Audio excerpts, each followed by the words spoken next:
এই যে দেখতে পাচ্ছেন এই গাছ থেকে মূলত পাতা ঝরে ঝরে আমাদের আঙিনাতে পড়তেছে। আজকে একজন মহিলা এসেছিল, ঝাড়ু দিয়ে জমা করে রেখে গেছে, তারপরও আরও পাতা আছে গাছে, সেগুলাই পড়তেছে। আসসালামু আলাইকুম, কেমন আছেন সবাই? আশা করছি যে যেখানে আছেন ভালো আছেন। আমি আলহামদুলিল্লাহ ভালো আছি। নতুন দিনে নতুন আরেকটি ভিডিও নিয়ে চলে আসলাম। আশা করছি আজকের ভিডিওটা আপনাদের কাছে ভালো লাগবে। এটা আলু ময়লা ছিল, ওই জন্য একটু ধুইয়ে তারপর রোদে শুকাতে দিলাম। আর এই পাশে পোলার চাল দিয়েছি, ওর মধ্যে একটু পোকা হয়েছিল, ঝেড়ে রোদে দিয়েছি। আজকে রান্না বান্নার তেমন কোনো ঝামেলা ছিল না। আগের দিনের কিছু তরকারি আছে, ভাবলাম যে শুধু একটা ভর্তা করলেই হবে। শুটকি ভর্তা করে নেব।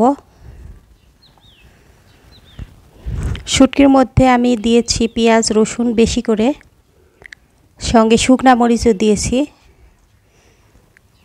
দিয়ে এটা আমি ব্লেন্ড করে নেব।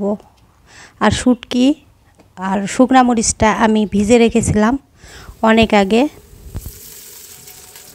যাই হোক, এখন তেলানি করে নেব। তার জন্য পেঁয়াজ রসুন তেল দিয়ে পেঁয়াজ রসুনটা একটু ভেজে নেব। তারপর একটু জিরার ফোড়ন দিলাম। তারপর দিয়ে দিচ্ছি শুটকি ভর্তাটা। এইভাবে শুটকির ভর্তা করলে খেতে অনেক বেশি মজা লাগে। আরও একভাবে করা যায়, কোনো একদিন ওইভাবে আপনাদের সঙ্গে শেয়ার করব। এখন বেশ কিছুক্ষণ ধরে নাড়াচাড়া করে আমি এটার পানিটা শুকিয়ে নেব। তারপরে হলুদ আর লবণ দিলাম, দিয়ে এটা নাড়াচাড়া করে নেব। অনেকটা শুকিয়ে আসলে এখন আমি গোটা পেঁয়াজ দিয়ে দেব। এতে করে যখন খাবো তখন কিন্তু খেতে অনেক বেশি ভালো লাগবে। এই তো অনেকটা শুকিয়ে হয়ে গেছে ভর্তাটা, এখন আমি উঠিয়ে নেব। তেল বের হয়ে আসছে কিন্তু। এই তো দেখতেই পাচ্ছেন কতটা লোভনীয় হয়েছে ভর্তাটা। তারপর চলে এসেছি বিকালের দিকে, ইফতারির জন্য সব কিছু রেডি করে নিচ্ছি। যেহেতু আমি এখন একাই ইফতারি করতেছি, আমার ছেলে মসজিদে করতেছে কয়েকদিন ধরে, মসজিদেই হচ্ছে ইফতারি, ওই জন্য ওই ইফতারি মসজিদেই করতেছে। আর একা হলে দেখা যায় যে ইফতারি করতেও ইচ্ছা করে না, খেতেও ইচ্ছা করে না। তো যাই হোক, ইফতারি যেহেতু করতে হবে, একটু ভাজা পোড়া করে নিচ্ছি। খুবই অল্প করে ভাজা পোড়াটা করতেছি। আমি ভেবেছিলাম যে কড়াই ভর্তি তেল দিলে ভাজাগুলো অনেক ভালো হবে আর সহজে ভাজা যাবে, কিন্তু কড়াই ভর্তি তেল দিয়ে আমি খুব বিপদে পড়ে গেছি। যখনই উল্টাতে যাচ্ছি তেল এরকম ছিটে ছিটে সাইডে পড়ে যাচ্ছে, আর ভাজাগুলো ভালো মতো করতে পারছিলাম না, পড়ে যাচ্ছিল।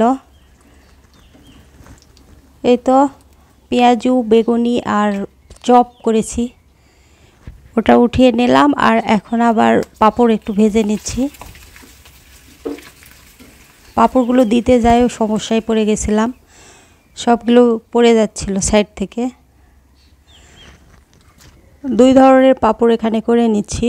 আজকে আমার এই ভিডিওটি দেখে যদি কোনো কারণে কারো ভালো লেগে যায়, তবে প্লিজ আমার পেজটিতে লাইক দিবেন। চ্যানেলে নতুন হয়ে থাকলে চ্যানেলটি সাবস্ক্রাইব করে নেবেন। পাঁপড় চপগুলো হয়ে গেছে, আমি উঠিয়ে নিয়েছি। এখন আমি আমার প্লেটটা সাজিয়ে নেব। ইফতারি আর বেশি সময় নাই। এর মধ্যে পোলাও করেছিলাম, এটা আর আপনাদের সঙ্গে শেয়ার করা হয়নি।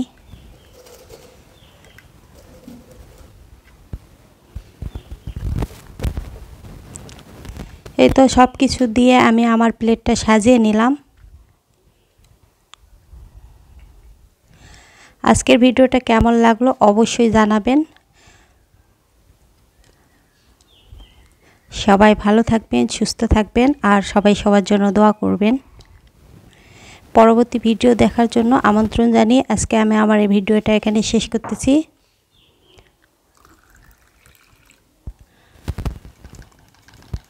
আল্লাহ হাফেজ, আসসালামু আলাইকুম।